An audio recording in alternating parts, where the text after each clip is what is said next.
Hello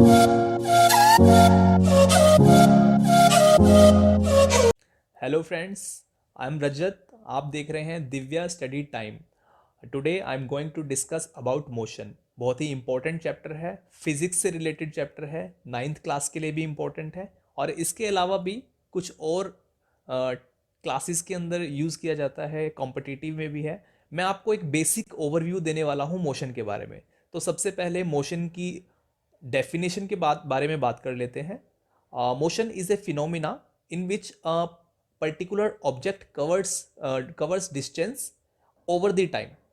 time के respect में जब एक ऑब्जेक्ट डिस्टेंस कवर करता है then we can say that particular object is in motion, right. Motion को हम 6 टर्म्स में डिस्क्राइब करते हैं: distance, displacement, speed, velocity, acceleration and time. Distance and displacement दोनों लेंथ की टर्म्स हैं, लेंथ को हम मेजर कर सकते हैं इनके अंदर। स्पीड और वेलोसिटी, ये जो लेंथ है वो विद रिस्पेक्ट टू टाइम कैसे कवर हो रही है इसके बारे में हम इनमें डिस्क्राइब करेंगे। और एक्सेलरेशन जो है वो स्पीड और टाइम के बीच का रिलेशन होता है। और टाइम जो है, टाइम एक इंडिविजुअल यूनिट होती है, इंडिविजुअल टर्म है इसकी, ऐसा यूनिट सेकंड होती है।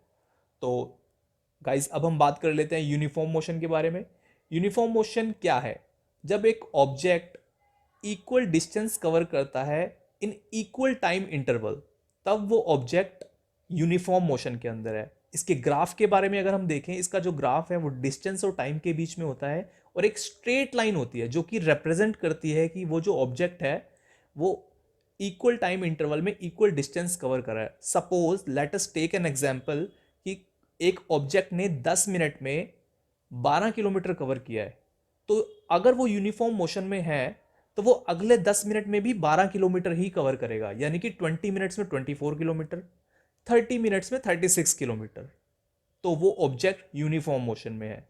नॉन यूनिफॉर्म मोशन की अगर हम बात करें तो ऑब्जेक्ट डिफरेंट डिस्टेंस कवर करता है इन इक्वल टाइम इंटरवल। जैसे 10 मिनट में उसने 12 किलोमीटर कवर किया, नेक्स्ट 10 मिनट्स में उसने 15 किलोमीटर कवर किया, अगले 10 मिनट्स में उसने 24 किलोमीटर कवर किया। तो डिस्टेंस वेरी कर रहा है। इसका ग्राफ जिगजैग हो सकता है, कर्व हो सकता है, पैराबोला हो सकता है, कोई फिक्स ग्राफ नहीं होता है इसका। ये यूनिफॉर्म मोशन है। जैसे स्पीड वेरी करेगी वैसे ही आपका जो ऑब्जेक्ट है वो नॉन यूनिफॉर्म मोशन में आ जाएगा। तो गाइज मोशन की 6 टर्म्स के बारे में हमने थोड़ा सा पढ़ा ओवरव्यू। अभी हम एक एक टर्म को डिटेल में एक्सप्लेन करेंगे। डिस्टेंस की अगर मैं बात करूं तो दैट इज टोटल और complete path travelled by an object. जो एक ऑब्जेक्ट है उसने जितना भी पाथ ट्रेवल किया है वो आपका डिस्टेंस होगा। डिस्टेंस एक स्केलर क्वांटिटी होती है, सिर्फ मैग्नीट्यूड प्रेजेंट होता है। और लेंथ की ये एक टर्म होती है, मीटर में इसको मेजर किया जाता है, ऐसा यूनिट मीटर होती है। लेंथ की एक दूसरी टर्म जो होती है वो डिस्प्लेसमेंट होती है।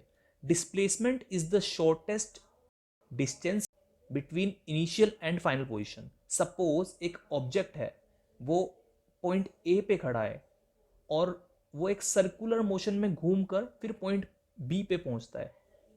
अगर हम एक सेमी सर्कल अज्यूम करें अपने माइंड के अंदर, एक डायमीटर है उसके अंदर, सेंटर से पास होती हुई एक लाइन है और ए पॉइंट ए है और दूसरे एंड पे पॉइंट बी है। तो अगर कोई ऑब्जेक्ट ए से बी पे जाता है सर्कुलर मोशन में, सेमी सर्कुलर पाथ कवर करते हुए, तो वो तो उसका डिस्टेंस होगा। लेकिन शॉर्टेस्ट वे जो है वो एक डायमीटर के थ्रू जा सकता है, ए टू बी। तो जो शॉर्टेस्ट डिस्टेंस है ए टू बी, जो एक डायमीटर है, वो आपका डिस्प्लेसमेंट होगा। डिस्प्लेसमेंट एक वेक्टर क्वांटिटी होती है, इसके अंदर मैग्नीट्यूड भी होता है और डायरेक्शन भी होता है। लेकिन इसकी जो लेंथ हो, इसकी जो यूनिट होती है वो सेम होती है डिस्टेंस के जैसी, मीटर में ही इसको मेजर किया जाता है। अब बात करते हैं स्पीड और वेलोसिटी की। स्पीड और वेलोसिटी ये भी दोनों जो है change in distance with respect to time के बीच का रिलेशन होता है। स्पीड आपकी स्केलर क्वांटिटी होती है, फॉर्मूला इसका डिस्टेंस अपॉन में टाइम होता है, एसआई यूनिट मीटर पर सेकंड होती है। और कॉमनली जो यूनिट यूज़ की जाती है डेली लाइफ में that is kilometre per hour. तो स्पीड के बारे में हम बात कर रहे हैं, इसमें वही जैसे कि डिस्टेंस का मैग्नीट्यूड होता है और टाइम के रिस्पेक्ट में वो कितना चेंज हो रहा है, ये स्पीड आपकी होती है। और वेलोसिटी जो है वो एक वेक्टर क्वांटिटी होती है, इसमें डिस्प्लेसमेंट अपॉन में टाइम, ये इसका फॉर्मूला होता है। यूनिट आपकी सेम रहेगी मीटर पर सेकेंड। बस ये जो वेलोसिटी है हम कह सकते हैं कि velocity is in particular direction, जो वेलोसिटी है वो आपकी पर्टिकुलर डायरेक्शन में होती है, यानी कि स्पीड को ही अगर हमें किसी पर्टिकुलर डायरेक्शन में कर देते हैं तो वो वेलोसिटी बन जाती है।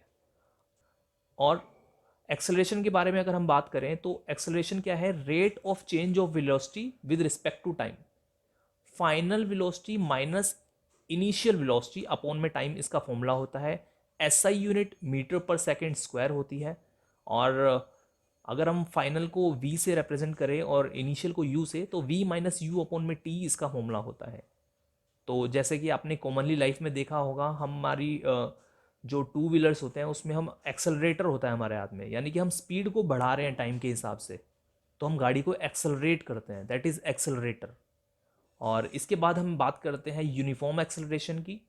यूनिफॉर्म एक्सेलरेशन क्या होता है कि जैसे हमने एक पर्टिकुलर ऑब्जेक्ट को हमने एक यूनिफॉर्म स्पीड जो इंक्रीज हो रही है उस पर हमने सेट कर दिया, यानी कि सपोज मैं आपको एग्जांपल के साथ एक्सप्लेन करूं तो 5 मिनट में उस पर्टिकुलर टू व्हीलर की स्पीड जो है वो 5 किलोमीटर पर आवर बढ़ जाती है। स्टार्टिंग में मैंने गाड़ी स्टार्ट करी 20 किलोमीटर पर आवर से, 5 मिनट बाद वो गाड़ी चल रही है 25 किलोमीटर पर आवर पे, फिर अगले 5 मिनट पे 30 किलोमीटर पर आवर पे, यानी कि जो इंक्रीमेंट ऑफ स्पीड है वो इक्वल है विद इक्वल टाइम इंटरवल। तो ये आपका यूनिफॉर्म एक्सेलरेशन है। और नॉन यूनिफॉर्म एक्सेलरेशन जो होता है उसमें जो स्पीड है वो वेरिएट करती रहती है। 20 किलोमीटर पे मैंने गाड़ी स्टार्ट करी, 5 मिनट बाद देखा जो स्पीड है वो मेरी 30 हो गई, अगले 5 मिनट बाद मेरी स्पीड 50 हो गई या फिर कम हो गई। तो ये जो है नॉन यूनिफॉर्म एक्सेलरेशन होगा। बेसिकली एक्सेलरेशन में स्पीड को इंक्रीज ही किया जाता है, अगर आपकी स्पीड डिक्रीज हो रही है तो that is known as retardation. तो ये एक डिफरेंट टर्म यूज की जाती है डिक्रीजिंग एक्सेलरेशन के लिए। So guys that is all about motion.